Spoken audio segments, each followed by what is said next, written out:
Un momentico, ya está grabando. Bueno, buena tarde a todos. Gracias por esta disposición. Yo siempre no me cansaré de darles las gracias porque ustedes me están enseñando un poquito este tema de la educación virtual.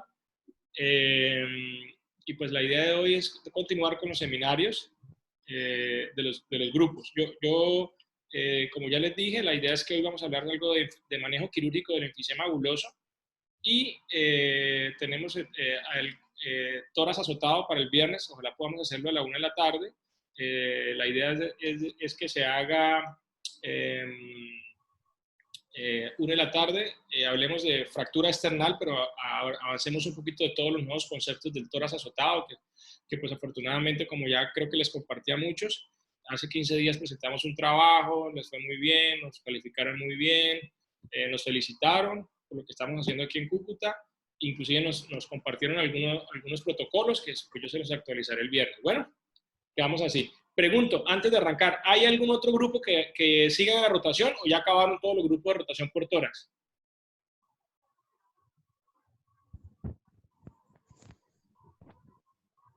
¿Nadie sabe? Aún faltan, doctor. ¿Señora? Todavía hay algunos grupos que no han rotado por tórax. Por eso, pero la pregunta es, ¿ellos tienen la misma disposición de que hagamos los seminarios? Traten de averiguar, me alejo con ellos, que me contacten por el WhatsApp y bajo ese escenario yo pues seguimos programándolos. Creo que pues es como esto se ha vuelto realmente algo más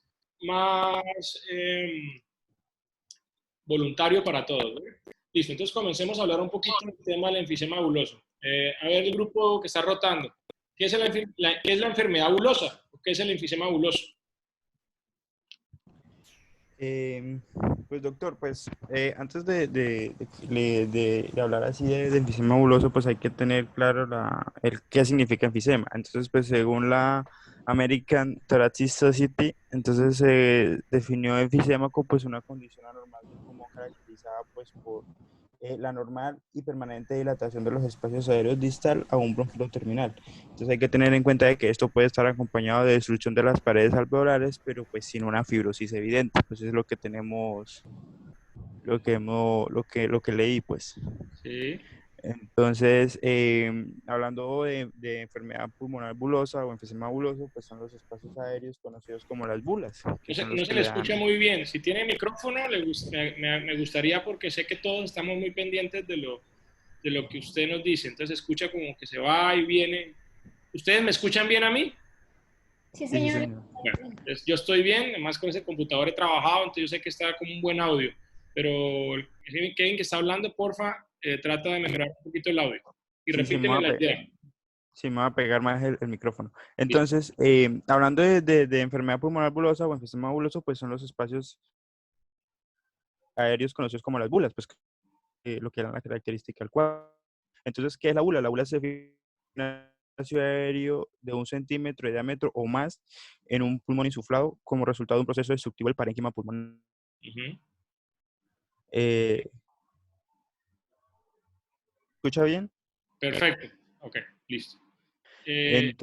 Entonces, pues, pues estas lesiones pues, pueden aparecer en el seno del parénquima pulmonar normal o casi normal.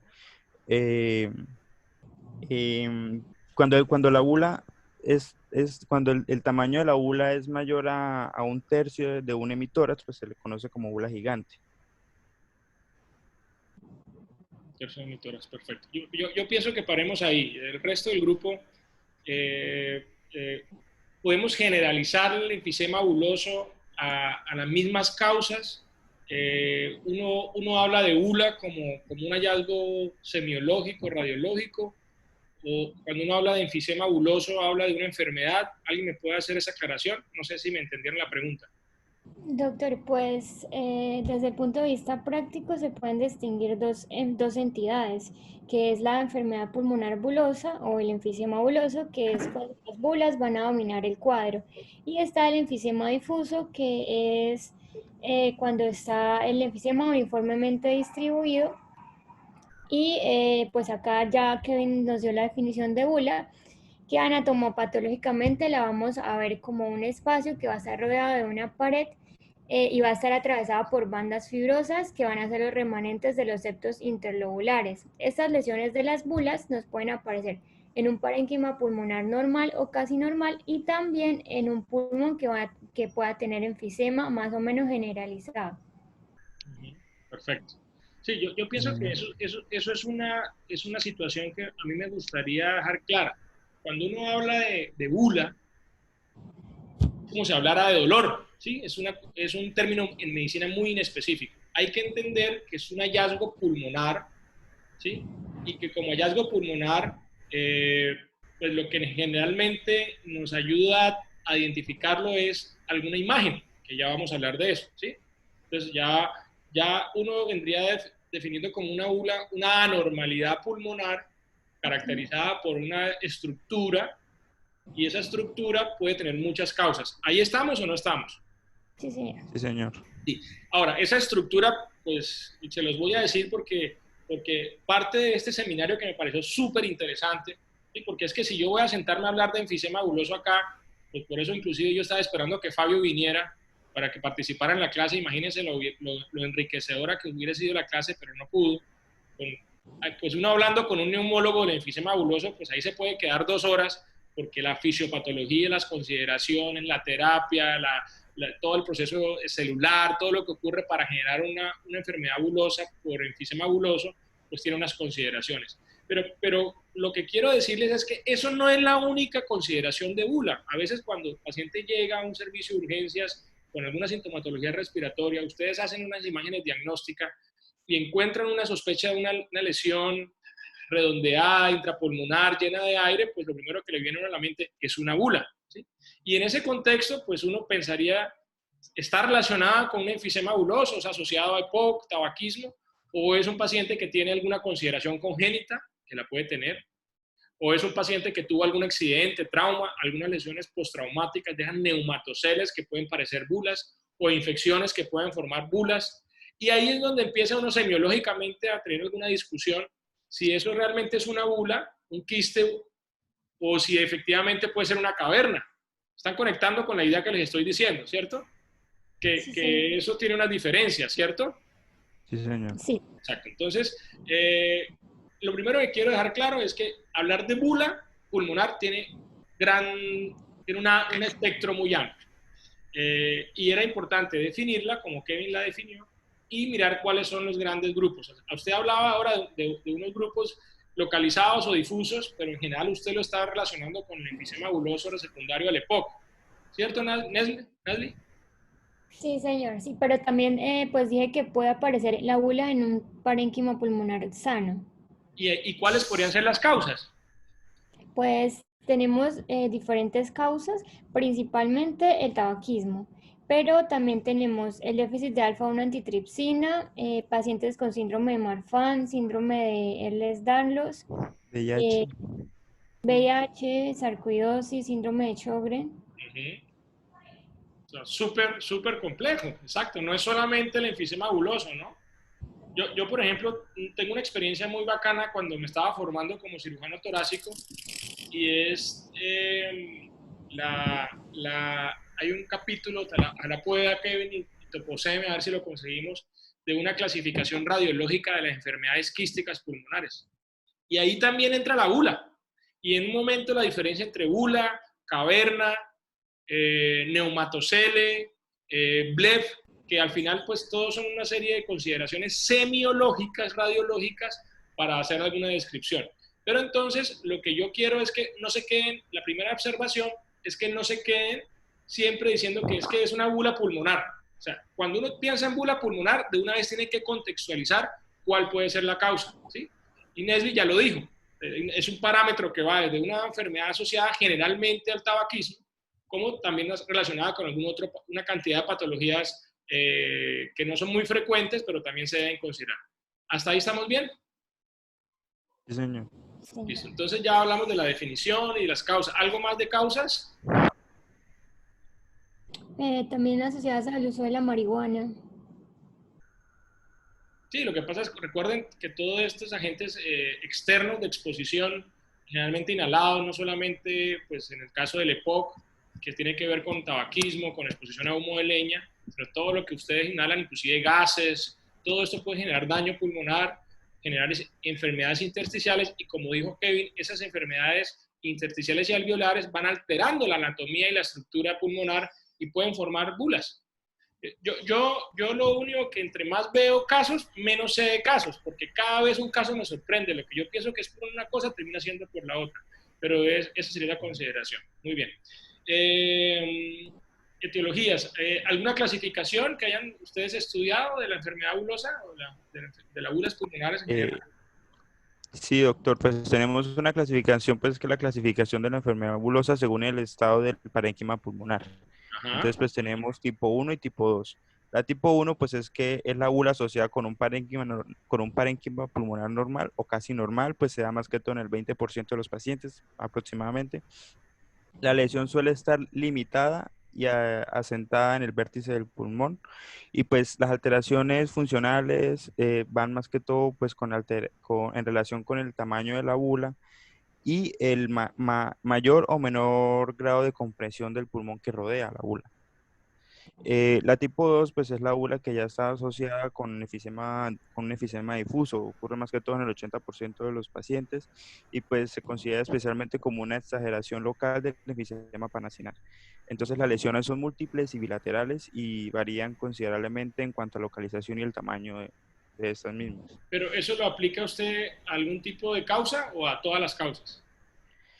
Esto lo aplicaría más que todo cuando ya es un estadio más avanzado. Sí, pero independientemente de la causa.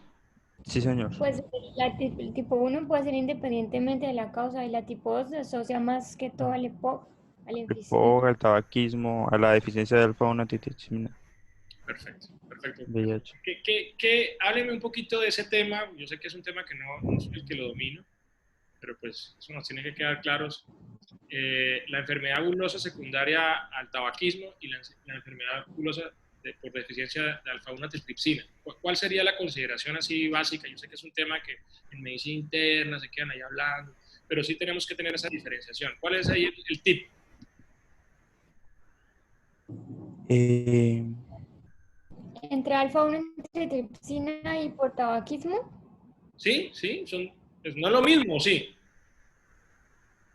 no, pues en el tabaquismo es que pues se van destruyendo las paredes alveolares, puede ser por acción directa de los tóxicos del tabaco y por la deficiencia de alfa-1 antitrypsina es, bueno, la diferencia creo que es más, la de alfa-1 antitrypsina es más agresivo. Sí, pero hay una consideración innata en el paciente, ¿o no? Sí, es innata la de alfa-1 antitrypsina. Yo creo que ahí está la clave. O sea, son dos consideraciones que pueden llevar a la misma descripción de lo que puede ser una enfermedad bulosa, pero una es por exposición externa y otra es por condición donde la persona nace con este déficit que se manifiesta en una enfermedad bulosa. Lo que quiere decir es que podemos encontrar pacientes que no han fumado y que no están expuestos a humo de leña y pueden tener una enfermedad bulosa, ¿cierto? Sí, señor. señor.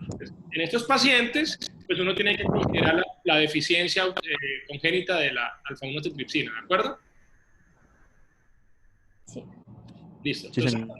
sigamos entonces con el tema. Estamos hablando de la clasificación. ¿Algo más se quieren agregar a la clasificación? Mm. Bueno, pues agregar que en la tipo uno pues en un grado más avanzado, pues también se puede llamar como pulmón evanescente, en el que el tejido pulmonar prácticamente ha sido reemplazado por espacios aéreos enfisematosos. Eso como que hace falta como agregarlo. Ok, perfecto. Listo, muy bien. Bueno, hablemos un poquito de la clínica. ¿Hay algo patognomónico en los pacientes que tienen enfisema buloso? ¿Cómo son los síntomas? ¿Cómo ustedes abordarían o cómo esperarían ustedes que ese paciente le llegue un servicio no solamente de urgencia, sino de consulta externa? Bueno, el síntoma principal y el que debemos buscar es la disnea. Pues, Ujú, Perfecto. Eh, Disnea es como el si síntoma el paciente desea no específico, pero cualquier enfermedad respiratoria que produce disnea, pero eso lo puede llevar a uno que llegue con disnea, entonces uno podría encontrar en ese paciente en su proceso una enfermedad bulosa. Sí, señora, sigue. mm, ¿Qué otros? Pues también hay, Sí, sí. Doctor, buenas tardes. Una pregunta: ¿qué tan común es la hemoptisis como síntoma? Pues no en principio, la enfermedad bulosa lo que tú generas es una destrucción de todo el componente alveolar o de la distancia alveolar, que realmente en ese nivel la circulación pulmonar es una circulación de muy baja presión, ¿no? Entonces, cuando ya uno tiene hemoptisis, yo pues quiero darle mi percepción, no quiere decir que ninguna bula tenga hemoptisis. La hemoptisis de pronto me hace pensar en que la condición no sea tanto con un enfisema buloso, sino sea mucho más relacionado con alguna patología ya tipo caverna o quiste, donde son paredes mucho más gruesas que en la bula, y hay neovascularización en esa estructura. Generalmente esa neovascularización es producto de circulación sistémica, es decir, no viene de la circulación pulmonar como uno esperaría que ocurriera en la bula, sino de circulación bronquial, que es sistémica, es arterial, aorta, bronquios, y eso al neovascularizarse hace que esos pequeños vasos, al romperse por la alta presión, pues el paciente lo manifieste con hemoptisis. No sé si quedó clara la observación. Sí, señor. Doctor, ¿y cuál sería la diferencia entre una bula y una caverna? De eso vamos a ver los muchachos si leyeron el tema, pero no quiero todavía llegar al diagnóstico imagenológico. ¿Estamos de acuerdo, muchachos? ¿Ustedes van a hablar de esa diferencia en imágenes o no? sí, señor, los diagnósticos diferenciales. Pero bueno, me parece súper chévere el tema. Ahora, yo no sé, porque es que el doctor dijo que como tenía bula, entonces nunca va a sangrar, una bula pulmonar. Todo es posible. Un paciente puede tener una enfermedad bulosa y hizo un TEP y hizo una hemoptisis por el TEP y no por enfermedad bulosa, entonces tampoco quiere decir que entonces el paciente le llega con disnea de hemoptisis, usted ya descarta la enfermedad bulosa, ¿sí? Lo que quiero decirles es que todo en ese escenario es posible. Lo que yo esperaría es que una bula por sí, dentro del contexto fisiopatológico, pues no debería generar hemoptisis. No sé si la respuesta también la tengo que aclarar. Bueno, listo, entonces... Disnea, bueno, hemoptisis dijimos que en principio no, pues puede haber otras comorbilidades. Saben que estos pacientes con enfisema buloso tienen muchas comorbilidades. ¿Qué otro tipo de síntomas pueden ocurrir? Dolor torácico también, pero pues no en tanta medida como es la disnea. ¿Cuál, perdón? Dolor torácico. Dolor torácico. Paciente que se presenta con un neumotórax. Exacto. Entonces ya venimos a encontrar situaciones que pueden ser complicaciones de la enfermedad bulosa. Y en ese escenario, yo creo que ya un neumotórax, ya sabemos los signos y síntomas: hipoventilación, disnea, dolor, palidez, frialdad, si está tensión, todo lo que genera el espacio pues, mediastinal comprimido. Pero no nos vamos a ese extremo, que yo creo que lo vamos a hablar al final, que cuáles serían las complicaciones, y en eso tienen que ver un poco lo que yo hago. Sí, porque partamos que una bula pulmonar, yo quiero preguntárselo a todos, ¿bula pulmonar es igual a cirugía de tórax? No, señor. Se debe seleccionar muy bien al paciente. O sea, bula pulmonar no es igual. La enfermedad bulosa o bulas pulmonares tienden a generar abordajes clínicos, ¿sí? Médicos, diagnóstico. Por eso yo les he hecho mucho énfasis cuáles son los tipos de enfermedades bulosas, cuáles son las causas, porque ahí es donde tenemos que trabajar. Ahora, hay unas consideraciones quirúrgicas de la enfermedad bulosa, que esa es la que vamos a hablar, y son claras, y tienen que ver con que si la bula es gigante, ¿sí? Y ahí va un poco el tema de cirugía reductora de volumen, y bueno, no sé si lo leyeron, y lo vamos a hablar, y la consideración de las complicaciones. Entonces, creo que no demoremos esa parte. Entonces ya hablamos de generalidades, clasificación, fisiopatología, etiologías. Estamos hablando de que los síntomas pues, son muy inespecíficos. La disnea sería el síntoma más importante, pero el resto de síntomas pueden estar mucho más asociados a la complicación o a las comorbilidades, pero no tampoco hay un signo o síntoma patognomónico de la bula. Entonces, la disnea sería el motivo de consulta. Entonces, ¿cómo procedemos a hacer el diagnóstico? ¿Qué es lo que se le debe pedir a estos pacientes? Pruebas de imagen, pues inicialmente un RX de tórax. Sí. Y pues posteriormente ya eso se puede confirmar con una TACAR. Y por lo menos en la radiografía de tórax simple, pues el indicio que nos puede empezar a hacer pensar en la presencia de una bula, pues es la presencia de áreas de perlucencia. Exactamente. La radiografía no es muy específica. ¿Alguien más quiere agregar algo a la placa de tórax? No, señor. ¿Qué es lo que yo bruscamente no tengo acá la imagen? Y, pues, es que uno va a ver una zona de captación de aire intrapulmonar generalmente redondeada, de diferentes tamaños. O sea, una lesión ocupante de espacio que podría ser por de bien definido. Exactamente. Ahora, uno a veces no sabe muy bien si es una bula o puede ser un neumotórax loculado, ¿cierto? Sí. Y por eso se necesita hacer la TAC, porque no se puede hacer el drenaje de un neumotórax si es una bula. Exactamente. O sea, lo primero que uno tiene que tener claro en este escenario, y pues no lo duden, y yo pues tengo muchas ideas y todo el tiempo quisiera tener como toda la información aquí para podérselas mostrar, pero con que se les quede el mensaje es que ustedes vean una placa normal. Y creo y confío en el grupo que saben cuándo hay un tórax normal, por lo menos un parénquima normal, y cuándo hay un parénquima normal. Y esa normalidad en este escenario que estamos hablando hoy serían como áreas hiperlucentes localizadas. ¿Puedo poner una imagen? ¿Aló? Sí, que si quiere puedo poner una imagen. Ah, no, pero es que ustedes, eso es lo que yo les iba a decir, por favor, compártanlas. Sí. Ah, no, pues usted tiene la presentación. Ah, pero... Bueno, entonces esta sería una imagen de una bula. Sí. Pero miren cómo se ve bien La bula superior delimitada, derecho. está intrapulmonar, está bien capsulada, se va como paramediastinal, exacto, uno no podría pues diferenciarla claramente de pronto de lo que vamos a hablar de una caverna. Y miren en la placa de abajo también, ¿sigue? Y acá, pues, sería esta. Esta. Miren que ahí no es tan claro como en la otra imagen, ¿sí? Ahí no es tan claro. Pero sí uno nota que hay más atrapamiento de aire, o sea, está más negra que el resto del pulmón, ¿cierto? Sí, señor. Y esta sería como se va a ver en la TAC de tórax. Exacto. Entonces ya uno hace la placa, uno ve que hay una normalidad y viene entonces a complementar con una tomografía. Perfecto. Yo les quiero hacer una pregunta, muchachos. ¿Quién es el anfitrión? ¿Kevin? Germán. Germán, ¿cómo estamos de tiempo? Porque ya por ahí llegó una alerta. Si se llega a caer la clase, me mandan rápidamente el enlace nuevo. ¿Listo? No, sería el mismo link, doctor.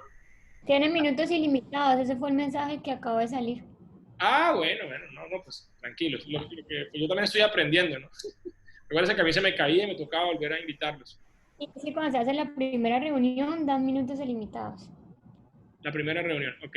Entonces, si les parece, para los próximos seminarios, yo hago anfitrión porque yo tengo el plan meeting, entonces me da tiempo ilimitado y participantes. ¿Les parece?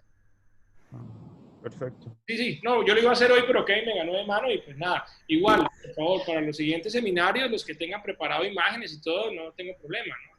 Lo que quiero hacer es un espacio un poco más como conversatorio, no tan rígido como una clase, como una presentación. Esa presentación que tienen ahí, ¿ya la habían hecho o la hicieron para hoy? La hicimos para hoy. Ah, bueno, entonces sí, pero ¿por qué no la proyecta toda? Y continúenla, por favor. Está bien. Vale. Germán, ¿la puedes proyectar tú, porfa? ¿Sí la tienen ahí?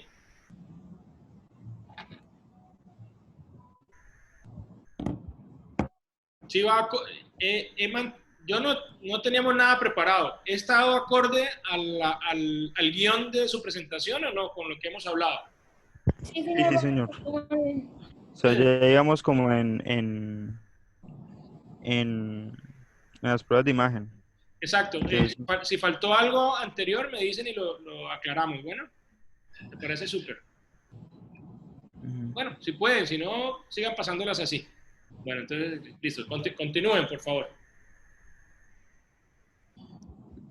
Bueno, entonces,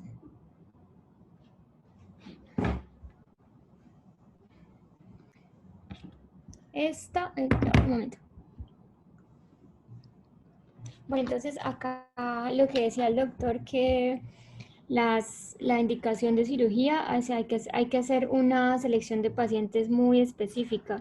No, Entonces tenemos... pero no quiero llegar hasta ese punto, perdóname, Nesli, que te interrumpa. Quiero que antes hablemos un poquito más de las pruebas diagnósticas, algo más, el TAC, entonces la placa, ahí está la placa de tórax, muy bien. Siguiente, que es los ejemplos que presentaste, muy bien, y la tomografía que nos va a permitir. Yo no sé si aquí sea el momento para hacer la diferenciación entre una bula y una caverna. Pues más adelante nosotros tenemos imágenes de la caverna. Entonces, Bueno, no sé si listo. ¿Por qué? Porque pues, estamos hablando de definición y diagnóstico, inclusive en el diagnóstico, antes de hablar de cirugía, pues uno tiene que tener claro si se enfrenta a una bula o una caverna. Tal vez por eso era lo que quería como que no avanzar. Pero listo, pasa entonces a la siguiente y hábleme de esas consideraciones quirúrgicas. Entonces yo quiero, antes de que ustedes lo digan, es decir, o sea, yo vuelvo y ratifico. Vuelve atrás, por favor. Esta me parece súper importante. No, la que sigue. Entonces miren que también dentro de los métodos diagnósticos, háblenme de esos otros métodos diagnósticos antes de hablar de la bulectomía. Los otros métodos diagnósticos que se pueden usar, pero pues no son los más indicados, como la tomografía, pues está la gamografía pulmonar de ventilación-perfusión, pues para valorar lo que es la integridad vascular, pues, y también pues la angiografía, pero pues esta se ha sustituido más que todo por la tomografía con contraste.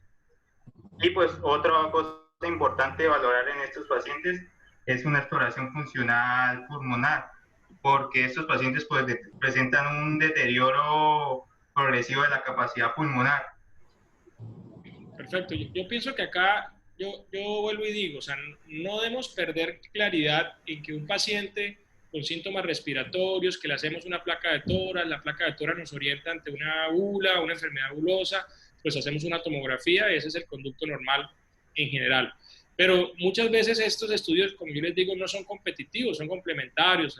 Hay un paciente que también tiene síntomas sospechosos de enfermedad vascular, infarto pulmonar, pues es importante hacer angiografía. De pronto, si el paciente, como ya vamos a hablar ahora, dentro del escenario de una cirugía, es decir, vamos a considerar la bula quirúrgica. Recuerden que bula nunca es igual a cirugía, pero una enfermedad bulosa en determinados criterios, como ya nos van a comentar, se vuelve quirúrgica. Entonces ustedes deben determinar también cómo está la capacidad funcional, ¿sí? Y no solamente eso se evalúa con las pruebas de función, como ya dicen ustedes abajo, espirometrías, medición del monóxido de carbono, pruebas de difusión, sino también se puede hacer a través de una gamografía pulmonar, donde uno evalúa qué tanto pulmón está ventilado y qué tanto pulmón está irrigado y qué tanto pulmón es realmente el que funciona, porque eso es lo que le va a uno a permitir, cuando hace la cirugía, recuperar realmente al paciente. Es como las consideraciones de ese diagnóstico.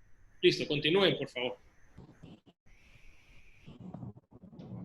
Bueno, entonces, hablando de las indicaciones de cirugía, hay un criterio de resección de bula gigante, el cual es que la bula aislada sea de más del 30% del hemitórax y que haya evidencia del parénquima pulmonar comprimido y que el paciente esté disnéico. Y hay otras indicaciones menos frecuentes, las cuales son que se haga una cirugía preventiva en un paciente asintomático y las que son derivadas de las complicaciones locales de la bula. Aquí en esta tablita podemos observar cómo se hace la selección de pacientes para la bulectomía.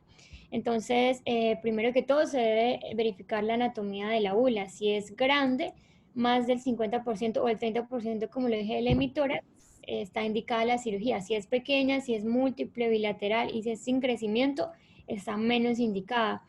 La función de la bula la vamos a valorar mediante la gamografía o pletismografía. Y acá, si la bula no está ventilada ni perfundida, está indicada la cirugía, pero si está ventilada y perfundida, pues no.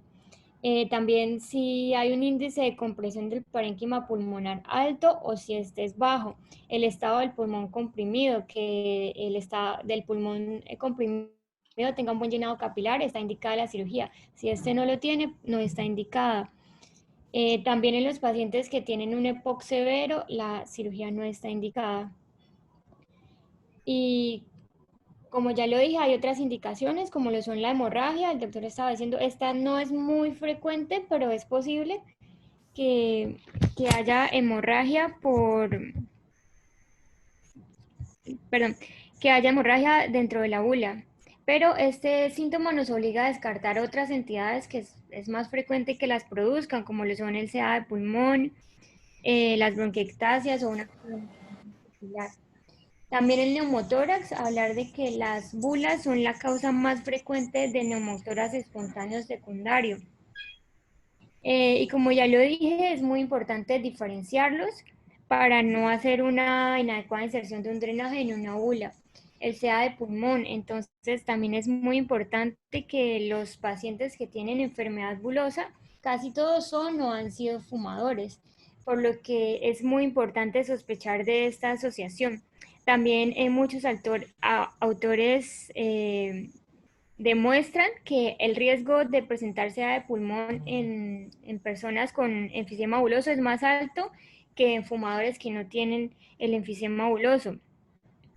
Y la infección de la bula también es una indicación de cirugía por una complicación de la bula que sería, ¿cómo se va a ver esto en el RX? Se va a ver que aparecen niveles hidroaéreos y también se van a ver síntomas muy parecidos a los de un absceso pulmonar. Entonces, pues doctor, yo preparé algo de las técnicas quirúrgicas, no sé si lo digo. Sí, yo creo que paremos ahí un momento, porque es importante. ¿Ustedes van a hablar más adelante de la diferencia entre caverna y bula? Sí, doctor, siempre los ponemos de una vez. Sí, porque es que Entonces, estamos hablando de eso, sí. porque ahí es donde vamos nosotros a determinar muchas de las decisiones que ustedes se adelantaron con el manejo, ¿no? Dale. Sí, entre los diagnósticos diferenciales de una bula, pues está, aparte de las cavernas, de los BLEP y de todas esas, también está uno, pues, que es el aire media luna. Esta, pues, se puede presentar como una colección en forma de media luna y que, pues, esto, pero puede ser característico de colonización por Aspergillus. Sí. También, pues, dentro de las otras consideraciones, también tenemos la ampolla.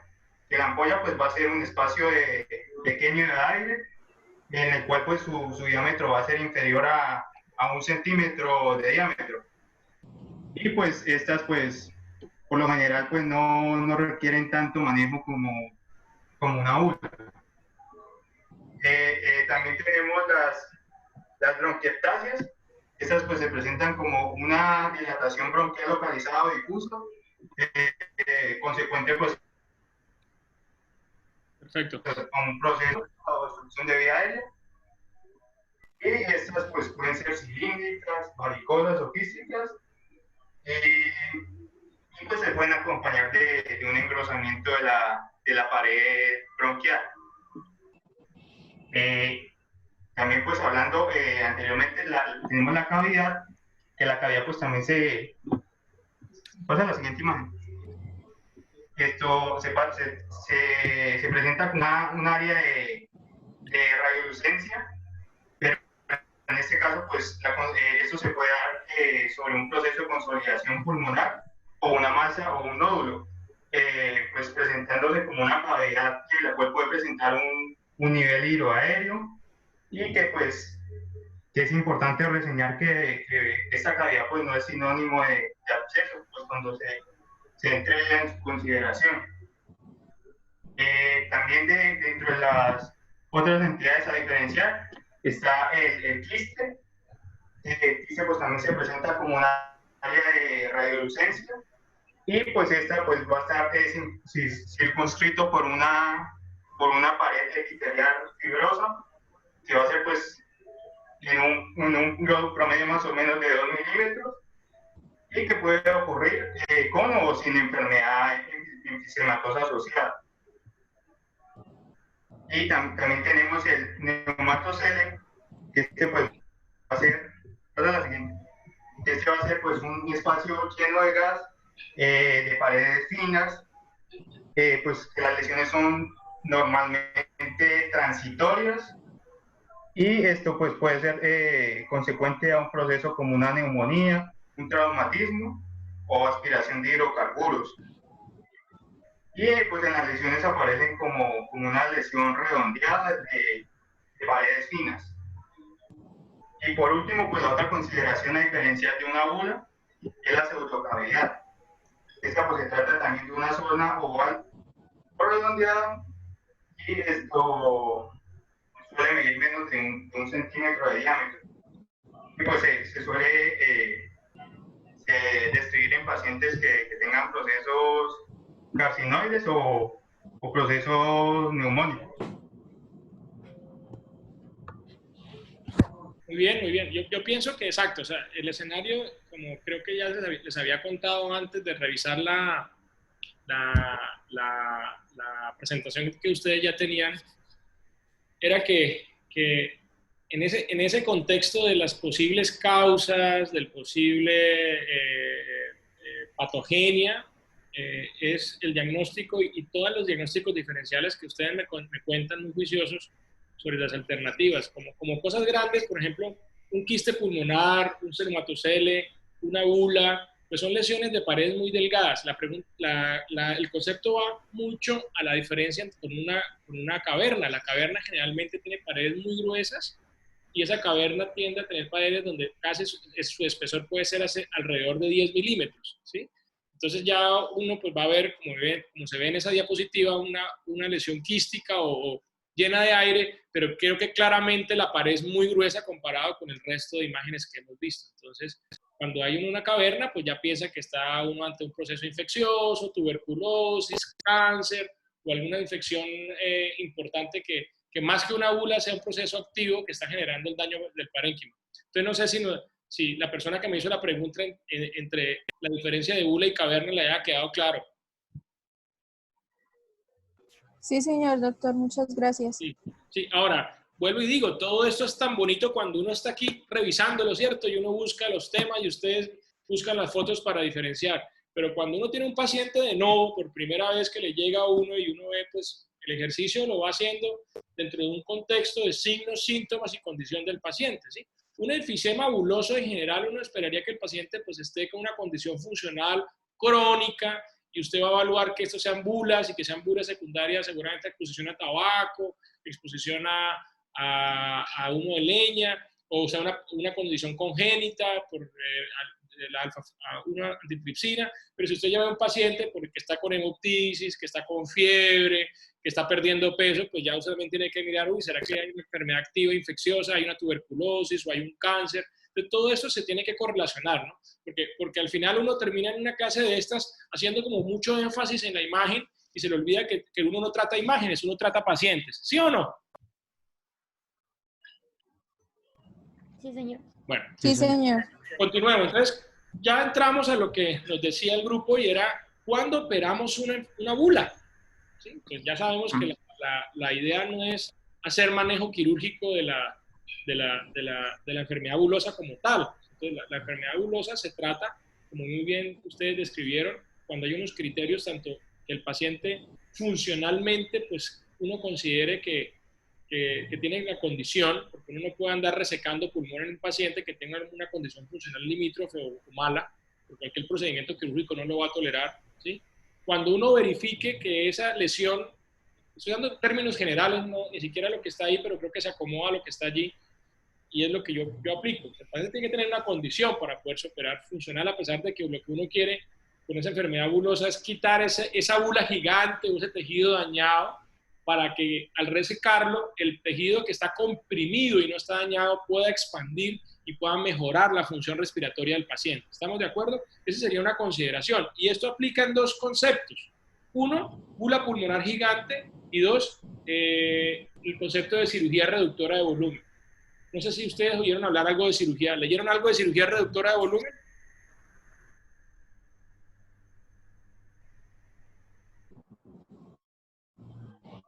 Yo vi las técnicas para extirpar, No, pero quitar la ula. el tema de cirugía reductora de volumen, antes de hablar de las técnicas, es un tema que se trató mucho entre los años 70 y 80, cuando había con este tema del tabaquismo y todos los pacientes que empezaron a tener repercusiones, porque es que el cigarrillo no es igual a cáncer de pulmón.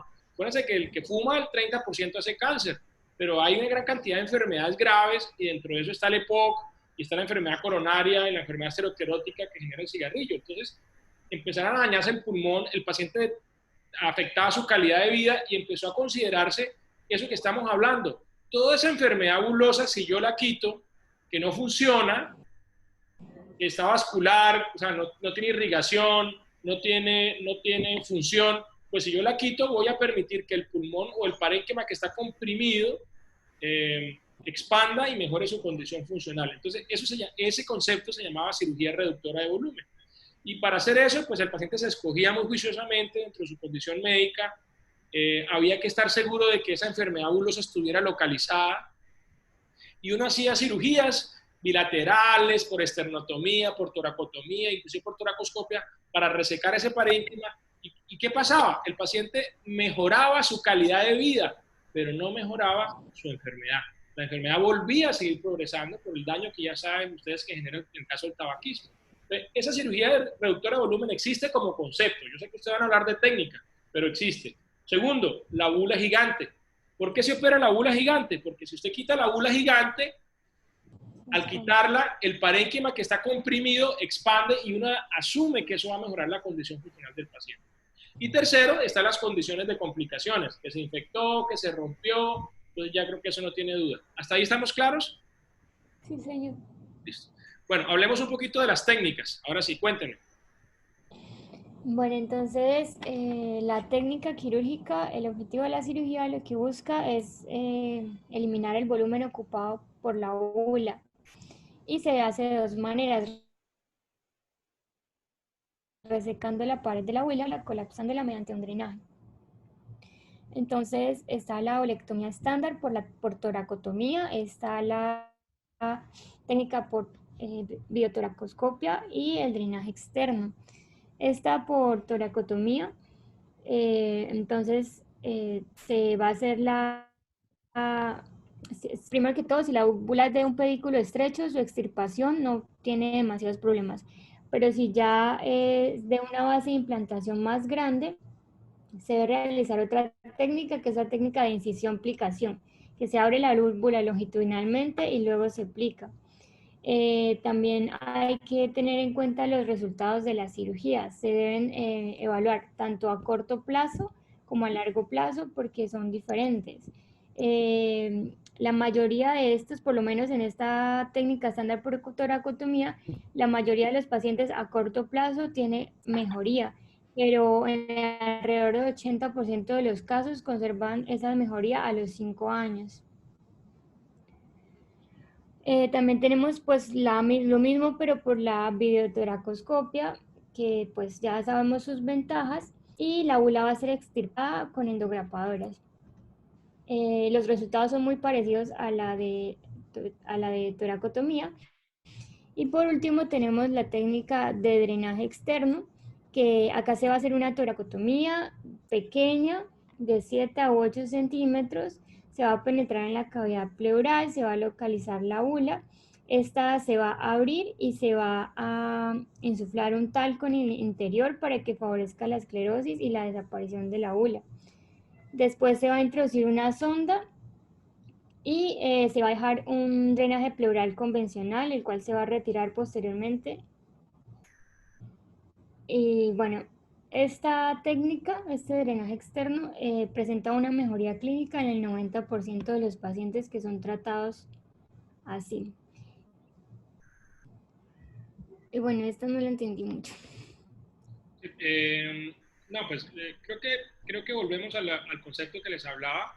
Si uno decide operar una bula no complicada, es porque usted lo que quiere es resecar ese tejido dañado estructuralmente, no complicado al principio, para permitir que el tejido que está al lado y comprimido pues recupere su expansión y mejore sintomáticamente al paciente, como ya también les había hablado, son resultados muy buenos, resultados a corto y mediano plazo, pero la enfermedad va a seguir en progresión. Eso lo tenemos claro, ¿cierto? Sí, señor. Por eso inclusive la cirugía reductora de volumen tuvo mucho auge y cayó. Creo que hoy en día muy poco los que operamos, porque realmente no es que uno vaya a curar la enfermedad.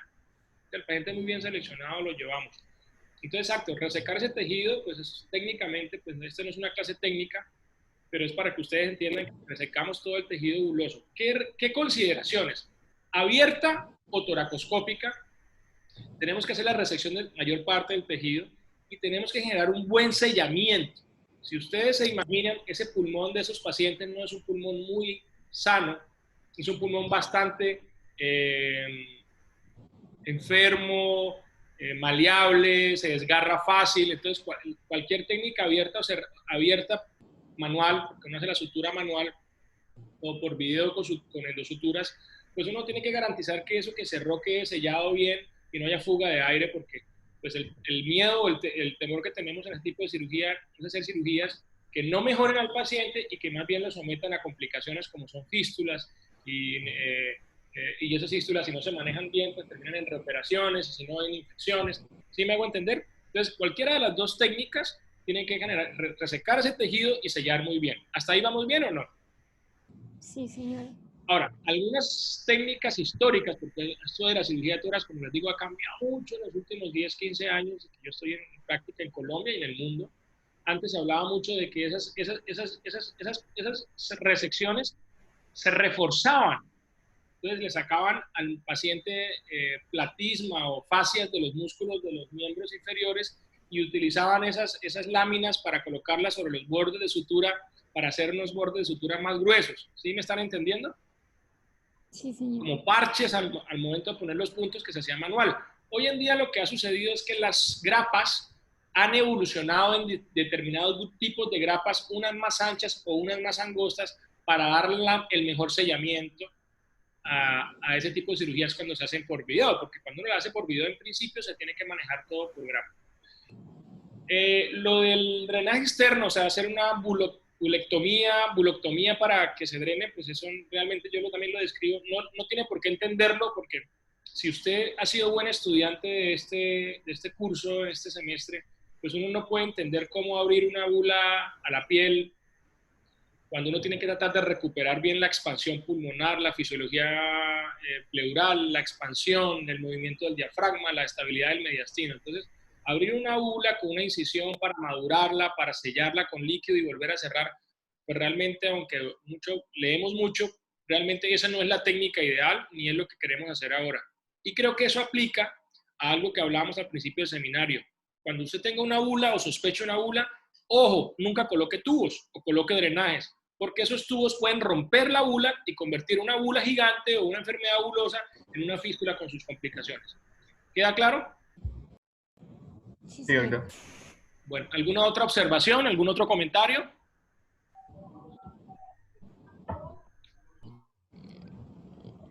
De la revisión de ustedes, muchachos. No, señor. No, doctor. No, está muy bien, lo felicito, me gustó mucho, pues ni más faltaba, creo que son seminarios que yo quería hacerlos un poquito más charlados, pero poder tener, por ejemplo...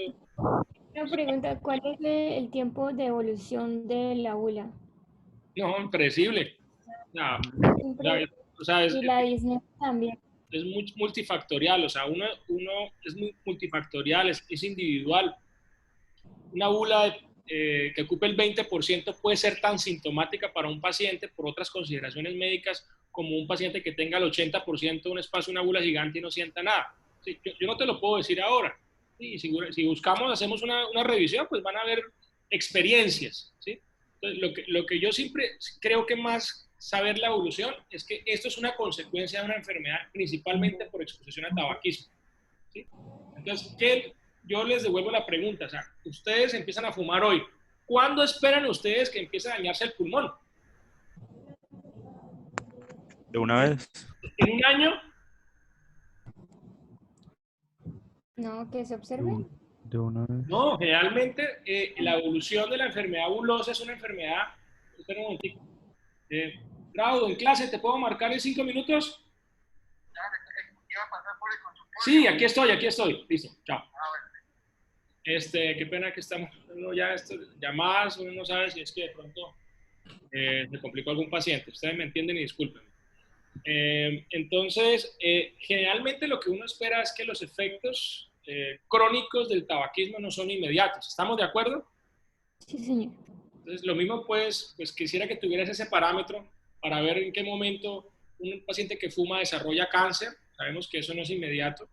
Sí, hay series que hablan de 5, 10 fumadores pasivos, sí, factores de riesgo. O sea, es multifactorial.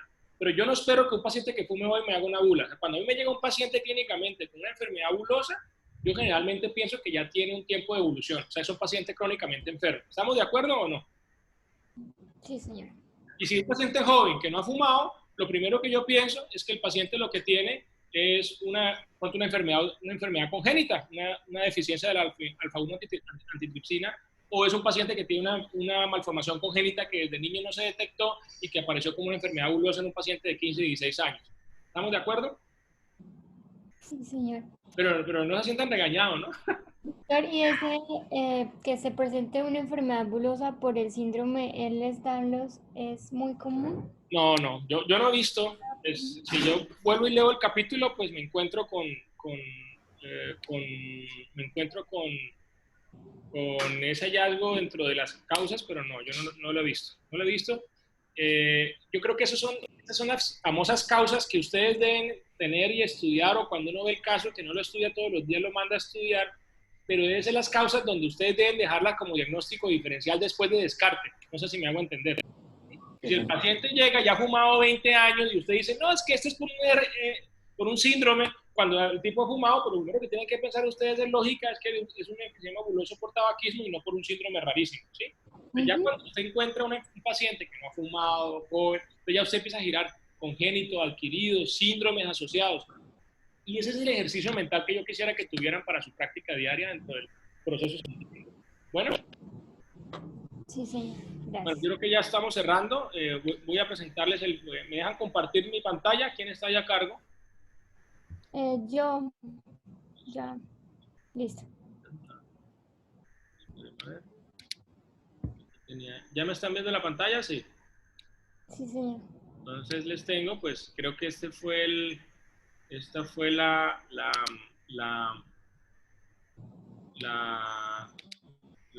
clase, es que les tengo el video que nos llevó a esta clase de hoy, ¿se acuerdan? Sí, sí. Entonces, pues ya para contarles la historia de cierre, me parece divertido que podamos retroalimentar con casos y yo cada vez sin ser, ay Dios mío, es que no he podido.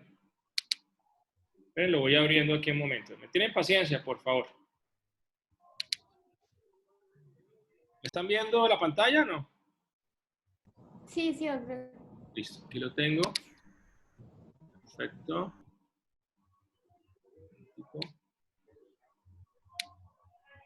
Ahí lo tenemos. Sí, señor. Entonces, bueno, no sé si va a salir música, no sé. Pero entonces, miren, el video resume en una hora un caso que me pareció súper interesante. Primero, ustedes ven esa tomografía, ¿les parece normal? Bueno, señor. No, pareciera como un paciente con enfisema. Tiene un enfisema y también tiene acá unas bulas. No, pero ya ahora todos ven enfisema en las placas. Yo no veo enfisema, yo lo que veo es como una vena intersticial, ¿sí lo ven? Muchas líneas en el parénquima. Son pacientes, como ya les dije, realmente no es que tengan solo el enfisema buloso, pero este paciente tenía una bula gigante y ya después de un gran filtro con medicina interna y neumología, se decidió que el paciente pues tenía una bula gigante que se podría beneficiar junta de una resección.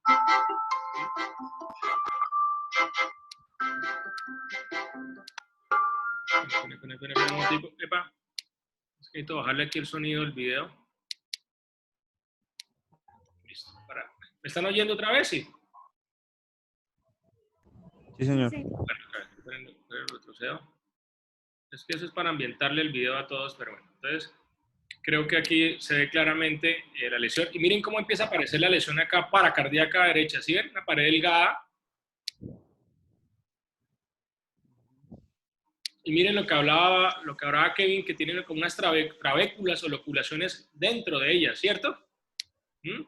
Pero la pared es muy delgada. Miren esta división coronal.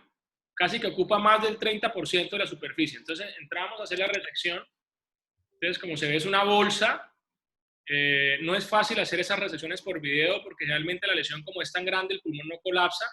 Entonces, ahí utilizamos, se dieron cuenta, una técnica de enrollar la bula y exteriorizarla por uno de los puertos de video. Miren, esto realmente es un caso como hasta para publicar. El que esté interesado lo podemos publicar.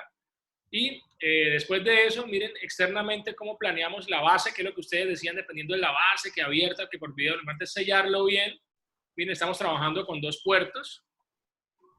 Y hacemos la resección de la bula con una base bien resecada, bien sellada, con grapas especiales. Miren la característica del pulmón, es un pulmón negro. Y miren acá esta muestra patológica. Ay, a ver si yo puedo volverla un poquito. ¿Listo?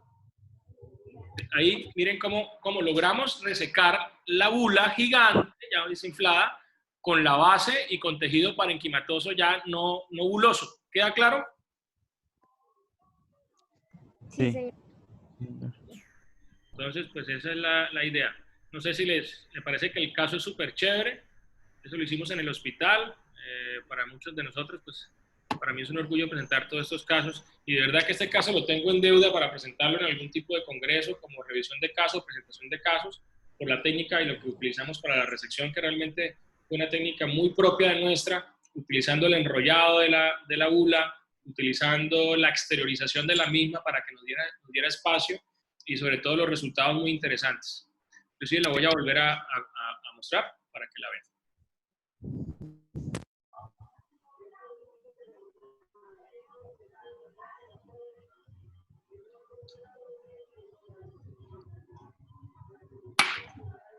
Ahí la estoy enrollando. Porque imagínese usted esa bolsa llena de aire en el pulmón. ¿Qué espacio nos va a dar para hacer todo este tipo de cosas por video? ¿Sí me entienden? Por esto antes la gente pensaba que todas esas cirugías no se podían hacer por video. Entonces estamos generando nuevas técnicas que nos permiten hacer los procedimientos.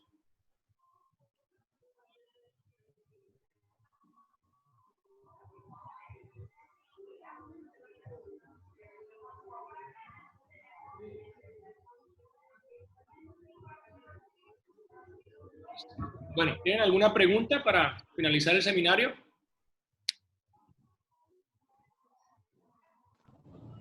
No, señor, yo no. Gracias. Yo estoy muy satisfecho con la revisión, me gustó mucho, los felicito. ¿Alguna pregunta?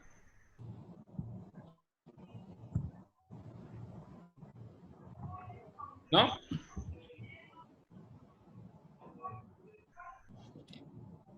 ¿Sí me escuchan?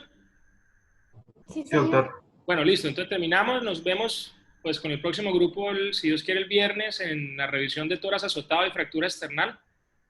Pues les parece, yo hago la invitación para compartirla.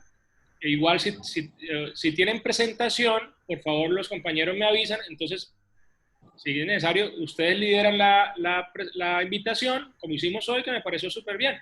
Ustedes lograron ver bien mi compartir pantalla, ¿cierto? Sí, Sí, señor. señor.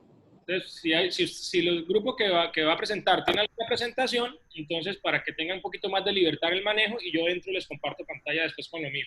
Bueno, Vale, doctor, muchísimas Listo. gracias. yo espero grabar hoy a mañana, grabarlo,